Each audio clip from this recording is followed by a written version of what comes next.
The first note arrived without announcement. It was folded carefully, once, twice, tucked inside the back cover of a paperback that had been returned to the library cart with the rest of the morning stack. No name on the outside, no attempt to hide itself beyond being placed where someone attentive might find it.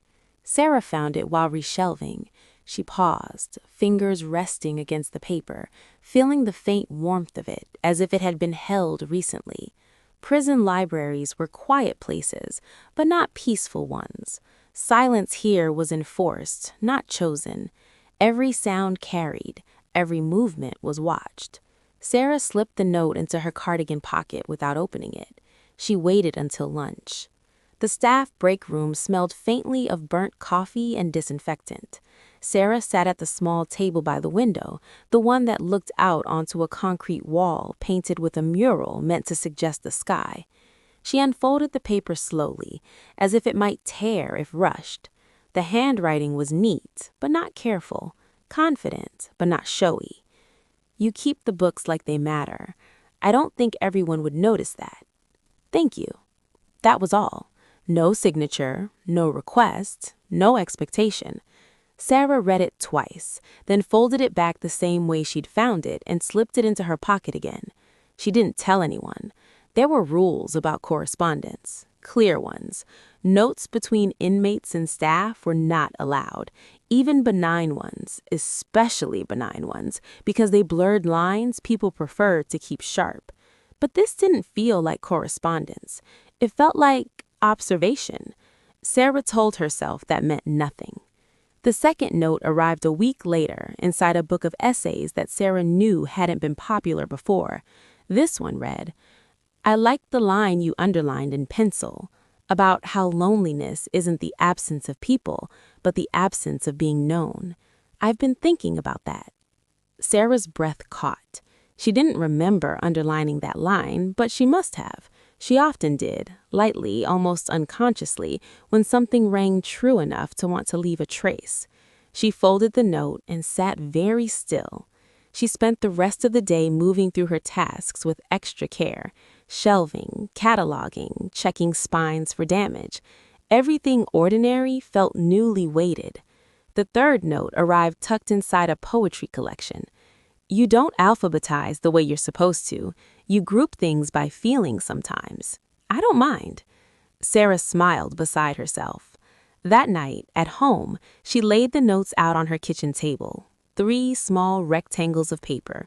No names, no pleas, no flirtation. Just noticing. She told herself she would stop it if it continued. She did not. The notes came irregularly. Sometimes weeks passed without one. Sometimes 2 appeared in the same month, always folded the same way, always tucked into books Sarah had personally handled. They never asked questions directly. They never referenced the prison itself. They spoke about books, about words, about the strange intimacy of reading something someone else had loved before you.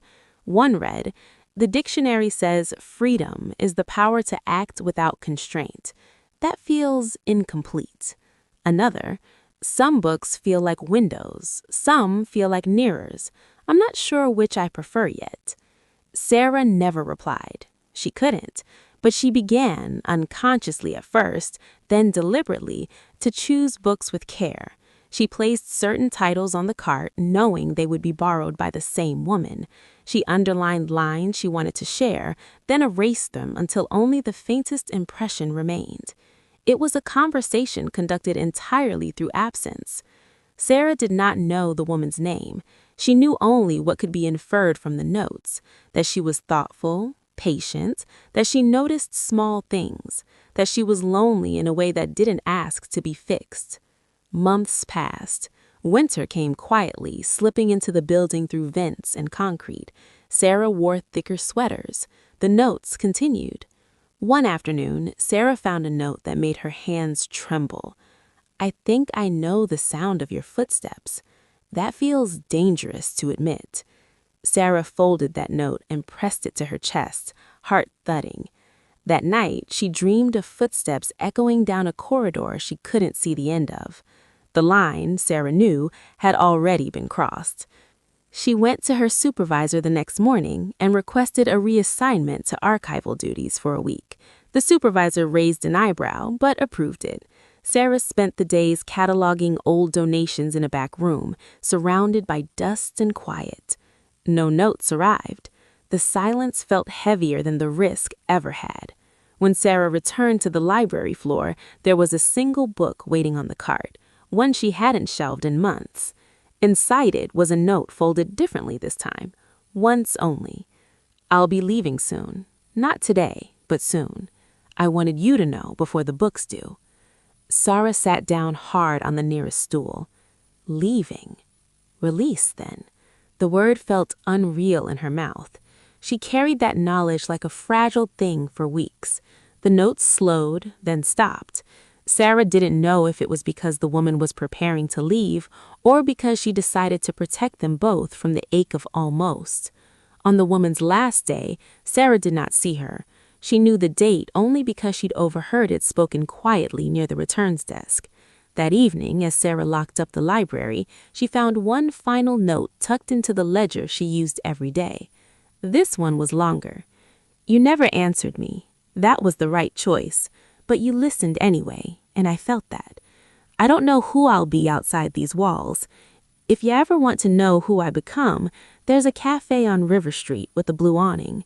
I go there on Tuesdays, or I will. No obligation, no expectations, just an open book, if you want it." There was a name this time, Michelle. Sarah closed the ledger and stood very still in the quiet library, surrounded by shelves that felt like witnesses. She didn't go to the cafe that first Tuesday, or the second. She told herself that what they had was born of circumstance, of confinement, of absence, that it might not survive air and choice and freedom. But on the third Tuesday, Sarah found herself standing across the street from a cafe with a blue awning, watching people come and go. She waited 10 minutes, then she crossed. Inside, the cafe smelled like coffee and old wood. It was calm, unhurried. Michelle sat at a small table by the window, a book open in front of her, fingers resting lightly against the page, as if she were listening to it rather than reading. She looked up.